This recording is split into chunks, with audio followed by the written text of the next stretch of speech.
अध्याय 1 the whispers of time before clocks.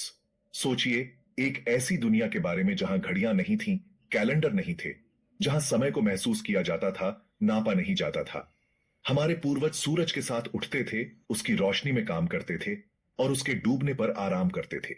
उनके दिन प्रकृति से बनते थे, सुबह की ठंडक पानी इकट्ठा करने के लिए, दोपहर की गर्मी फसलों की देखभाल के लिए, शाम कहानियां सुनाने के लिए।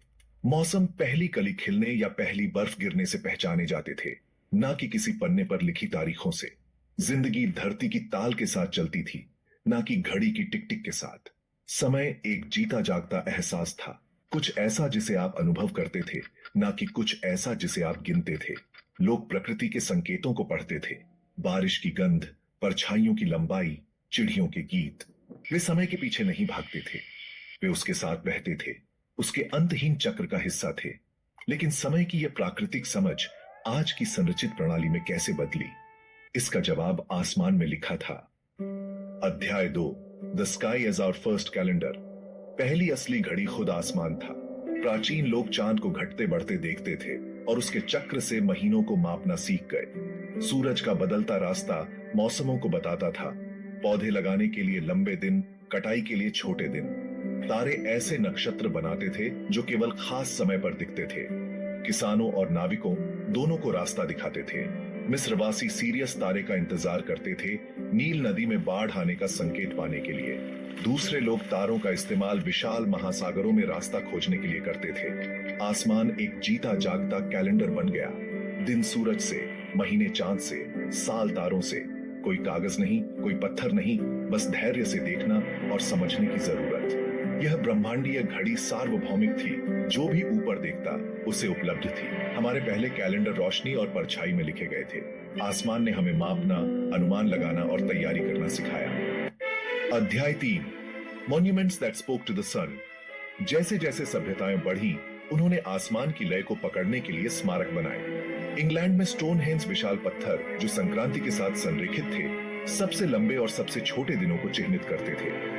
भारत में कोणार्क सूर्य मंदिर पत्थर का एक रथ, जिसके पहिए धूप घड़ी का काम करते थे, समय बताने के लिए। ये सिर्फ मंदिर नहीं थे, ये विशाल घड़ियां थीं, जो कला, इंजीनियरिंग और खगोल विज्ञान को मिलाती थी। पूरी दुनिया में पिरामिड और ऑब्जर्वेटरी तारों और सूरज के साथ संरेखित थे, मानव जीवन को ब्रह्मांड से जोड़ते थे। इन संरचनाओं ने समय को मूर्त बनाया, क्षणभंगुर पलों को स्थायी स्मारकों में बदल दिया। हमारे पूर्वजों ने सिर्फ आसमान को देखा नहीं, उन्होंने उसी के साथ निर्माण किया। पत्थर और परछाई में उन्होंने समय के नृत्य का सम्मान किया। अध्याय 4 the dance of the sun and moon calendars. दो महान रोशनी ने दो प्रकार के कैलेंडर को प्रेरित किया, चंद्र और सौर। चंद्र कैलेंडर चंद्रमा के चक्रों का पालन करते थे, 12 महीने, लेकिन एक साल सौर चक्र से छोटा होता था। इसका मतलब था कि त्योहार मौसमों में भटकते रहते थे, जो किसानों के लिए एक समस्या थी। सौर कैलेंडर, जैसे मिस्र का, साल को सूरज से मिलाते थे, बुवाई और कटाई के लिए मौसमों को स्थिर रखते थे।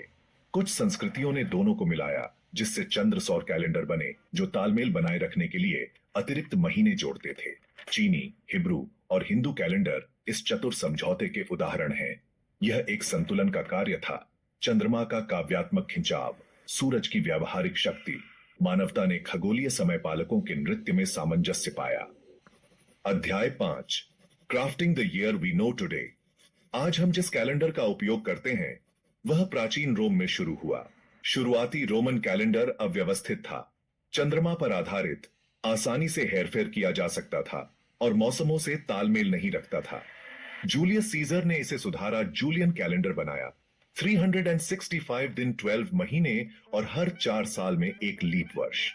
लेकिन यह प्रणाली भी भटकती गई। हर साल मिनटों का अंतर बढ़ता गया।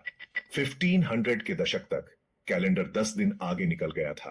पोप ग्रेगरी त्रेसी ने इसे 1582 में ठीक किया, 10 दिन छोड़ दिए और लीप वर्ष के नियम को परिष्कृत किया। अब केवल वे वर्ष जो 4 से विभाज्य हैं, लीप वर्ष होते हैं, सिवाय शताब्दियों के, जो 400 से भी विभाज्य होनी चाहिए। यह ग्रेगोरियन कैलेंडर आश्चर्यजनक रूप से सटीक है, और यही वह है जिसे आज दुनिया का अधिकांश हिस्सा उपयोग करता है। अराजकता से सटीकता तक हमारा कैलेंडर लगातार सुधार की कहानी है। यह एक ऐसा उपकरण है जो हमें ब्रह्मांड के साथ कदम से कदम मिलाकर रखता है। अध्याय 6, इज टाइम ट्रूली रियल? हमने घड़ियां और कैलेंडर बनाए हैं, लेकिन क्या समय अपने आप में वास्तविक है या सिर्फ एक कहानी है जो हम खुद को बताते हैं?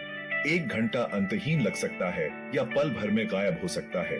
यह इस बात पर निर्भर करता है कि हम इसे कैसे जीते हैं। ब्रह्मांड अपने कार्यक्रम की परवाह किए बिना आगे बढ़ता रहता है, जबकि हम यादों और पलों में समय का अनुभव करते हैं। हमारी प्रणालियां समय की नदी में डाले गए जाल हैं, उपयोगी लेकिन खुद नदी नहीं। तो अगली बार जब आप घड़ी देखें तो इस यात्रा को याद करें, प्राचीन आकाश से पत्थर के स्मारकों तक और आपकी दीवार पर लगे कैलेंडर तक। समय ब्रह्मांडीय और व्यक्तिगत दोनों है, एक कहानी जिसे हम हर सूर्योदय और हर धड़कन के साथ लिखते हैं। क्या आप केवल घंटे गिन रहे हैं या उन्हें सचमुच जी रहे हैं? समय की कहानी अभी भी लिखी जा रही है, हर टिक, हर पल, हर दिन के साथ। अगर आपको यह वीडियो पसंद आया हो तो लाइक करें, सब्सक्राइब करें और कमेंट में बताएं कि समय के बारे में आपकी क्या सोच है।